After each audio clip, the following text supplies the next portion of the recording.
that some of the ones that were arrested, upon their release, they were essentially kidnapped by OPS officers, driven out of town in the middle of February winter by OPS officers, and left in various rural areas and parking lots outside of town with no shelter or resources. Are you aware of that?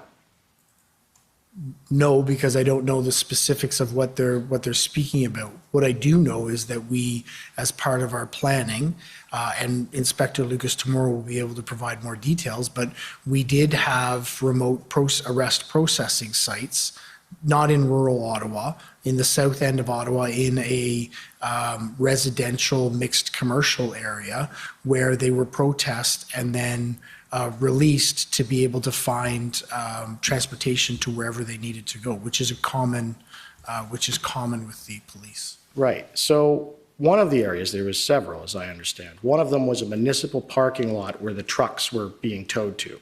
That's correct. That's in the south end. Right. And that parking lot doesn't have a building you drop them off at. It doesn't have a phone. It doesn't have any of that, does it? So I don't know what the logistics at the building were. I would imagine it would have needed to have a phone because you have to be able to call your lawyer. So well, I can tell you it didn't. So, and these people driven out there, they were already told they weren't charged, and they weren't being charged, they were being released.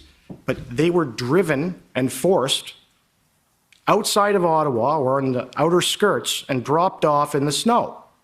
Now, are you aware this happened, yes or no?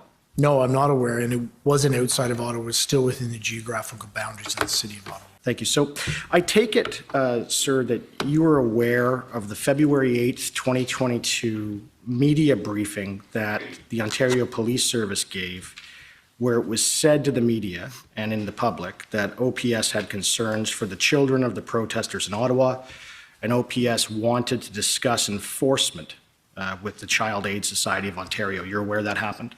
So you said the Ontario Police Service. I believe you mean the Ottawa Police Service. Yes. Do you have a document we can reference with that media release, or is that a clip? It's a clip. So I do recall. I don't specifically recall references to enforcement, but I do specifically recall the discussion around our concerns with children in the footprint, particularly as the situation there was becoming more volatile. Right. But I understand, sir, from reviewing just the disclosure generally, that with respect to that media announcement, that you were in fact not supportive of it being announced to the media in that way. Do you remember that? So no, I don't recall that. Okay. Now, with enforcement of child protection laws, which in this province is the Child, Youth, Family Services Act, you agree that enforcement is essentially either the threat or the actual apprehension of children from parents. Is that right? So I don't specifically recall the references to enforcement that you're speaking of. I do specifically recall us raising the issue of the potential danger that the children would be in the red zone footprint. Mm-hmm. Now, this was, of course, done when Chief Slawley was still chief, and I, of course, will have questions for him in the same regard. But I understand it that you had nothing to do with it, but you now know that it was the political firm, Navigator, that recommended that such an announcement be made. Do you know that?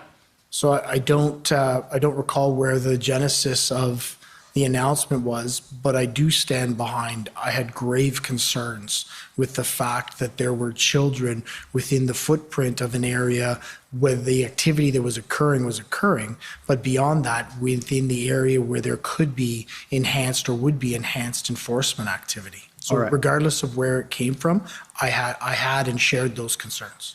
Were you aware that the Child Aid Society of Ontario had no idea that announcement was being made and were quite unhappy about it? So I was the one who was liaising with the Children's Aid Society, and that was something in gaps we identified. That was a gap that we identified. I should have had conversations with them prior to that announcement being made. But as a result of the announcement, we were able to work together to identify the proper mechanisms that we would use in the event that we did identify children who needed support within the red zone. So you weren't aware that Navigator completed a report for February 5th that talked about some social